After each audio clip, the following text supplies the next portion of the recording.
सावित्री 2 बेटों की माँ थी। उसे इस बात पर बड़ा घमंड था। वो मानती थी कि बेटे घर की शान होते हैं। ये ले सावित्री, मिठाई खा, मेरे यहाँ पोती पैदा हुई है। ये सुनते ही सावित्री मुंह बना के कहती है, अरे तू तो लुट गई, बर्बाद हो गई, तेरे यहाँ लड़की पैदा हो गई। अरे तू ऐसा क्यों कह रही है? मैं तो बहुत खुश हूँ। अरे जब तेरी पोती के पीछे तुझे खर्चे पर खर्चे करने पड़ेंगे ना, तब ये तेरी सारी खुशी गम में बदल जाएगी। पहले लड़की की पढ़ाई लिखाई का खर्चा, फिर उसकी शादी का खर्चा। अरे आजकल की शादियाँ कितनी महंगी हो गई है। गहने बनाओ, लाखों रुपए पानी की तरह बह जाते हैं। लड़कियाँ तो सिर्फ खर्चा करवाने के लिए ही पैदा होती हैं। इस तरह लड़कियों के प्रति अपने विचार व्यक्त करते हुए सावित्री ममता को लंबा चौड़ा भाषण देके चली जाती है। अब तो आप लोग इस कहानी में सावित्री देवी का पात्र अच्छी तरह समझ ही गए होंगे। कुछ समय बाद सावित्री की बड़ी बहू भी एक लड़की को जन्म देती है। फिर क्या था, सावित्री पूरा आसमान सर पर उठा लेती है। हे भगवान, ये तू मुझसे किस जन्म का बदला ले रहा है? अरे मैं तो मंदिर में रोज आकर तुझसे कहती तो थी कि मुझे एक पोता चाहिए, और तूने मुझे पोती दे दी। इतनी मिठाइयाँ और प्रसाद चढ़ाने का क्या फायदा हुआ? तभी सावित्री की बहू निशा कहती है, क्या माँ जी, आप भी इतनी सी बात पर नाराज हो गई हैं? देखिए तो आपकी पोती कितनी सुंदर है, बिल्कुल आप पर गई है। अरे चुप कर, तुझे 9 महीने इतने महंगे महंगे काजू बादाम फल फ्रूट खिलाने का फायदा क्या हुआ? मेरे तो सारे पैसे बर्बाद हो गए। ये सुन सावित्री का बड़ा बेटा अजय कहता है, माँ, तुम सिर्फ नाम के लिए 2020 में रहती हो।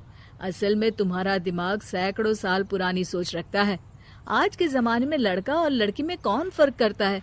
मैं तो बहुत खुश हूँ कि भगवान ने मुझे लक्ष्मी के रूप में बेटी दी है। लेकिन सावित्री पर अजय की बातों का कोई असर नहीं होता। नालायक, अपनी पत्नी की जबान बोल रहा है। मेरा बड़ा बेटा तो हाथ से गया। लेकिन सावित्री देवी हार मानने वाली नहीं थी। वो पोते की चाह में अपने छोटे बेटे विजय की शादी करवा देती है। कुछ समय बाद आखिरकार वो दिन आ ही जाता है जब सावित्री की छोटी बहू गर्भवती हो जाती है। सावित्री इतनी खुश हो जाती है कि वो बच्चे के जन्म से पहले ही सारे मोहल्ले में ढिंढोरा पीटने लगती है। ये क्या सावित्री, तू तो पोते के जन्म से पहले ही मिठाई बांट रही है। पहले पोता पैदा तो होने दे, और फिर क्या पता अगर पोते की जगह पोती पैदा हो गई तो। ये सुन सावित्री चिढ़ जाती है। अरे अपनी काली जबान मत चला, मेरी मिठाई खा के मेरा ही बुरा सोच रही है। बड़ी आई, ला मेरी मिठाई वापस कर। देख लेना, इस बार मेरे यहाँ पोता पैदा होगा, पोता। लेकिन ठीक इसका उल्टा होता है। सावित्री की छोटी बहू भी एक लड़की को जन्म देती है। सावित्री फिर से रोना धोना शुरू कर देती है और अपनी छोटी बहू को कोसते हुए भला बुरा कहने लगती है। देखते ही देखते ये सावित्री की रोज की आदत हो जाती है। एक दिन उसकी इस आदत से परेशान होकर विजय अपने भाई अजय से कहता है, भैया, माँ खुद एक औरत होकर हमारी बेटियों को पसंद नहीं करती, उल्टा उन्हें रोज कोसती रहती है। मुझे माँ की यह आदत बिल्कुल पसंद नहीं आती। अरे तू ठीक कहता है, मैं भी अब माँ से तंग आ गया हूँ। अच्छा, तो अब तुम दोनों इस तरह पीठ पीछे मेरी बुराई भी करने लग गए हो? नहीं माँ, हम चाहते हैं कि घर में शांति बनी रहे। हमें हमारी बेटियाँ बहुत प्यारी है। मैं नहीं चाहता कि वह तुम्हारे ताने सुन सुन कर बड़ी हो, और इसीलिए हम दोनों ये घर छोड़कर चले जाएंगे। हाँ माँ, मैं भैया की बात से सहमत हूँ।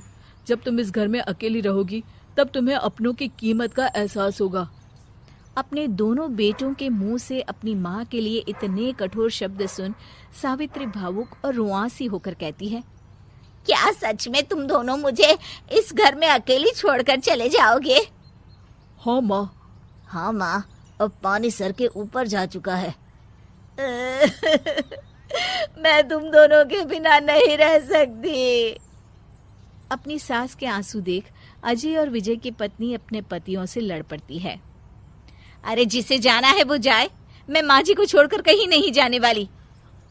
भाभी, आप ये क्या कह रही हैं? वही जो तुम सुन रहे हो, दीदी बिल्कुल सही कह रही है। हम बेटियों के संस्कार हमें सिखाते हैं कि सास माँ समान नहीं बल्कि माँ ही होती है और उस माँ की जिंदगी भर सेवा की जाती है। बेटे अपना फर्ज भूल सकते हैं, लेकिन बेटियां नहीं। आप दोनों शौक से जा सकते हैं। माँ जी, हम दोनों के रहते आपको किसी बात की फिक्र करने की जरूरत नहीं। फिर क्या था, सावित्री के ऊपर छाए बेटों के घमंड के बादल उसकी बेटी स्वरूप बहुओं के तेज के आगे आंसू के रूप में परिवर्तित होकर सावित्री की आंखों से बहने लगते हैं और वो उन दोनों को गले लगा लेती है। मैं जिंदगी भर बेटियों को कोसती रही, लेकिन आज तुम दोनों को देख मुझे समझ आ गया कि बड़े अभागे होते हैं वो लोग जिनके घर बेटियां नहीं होती।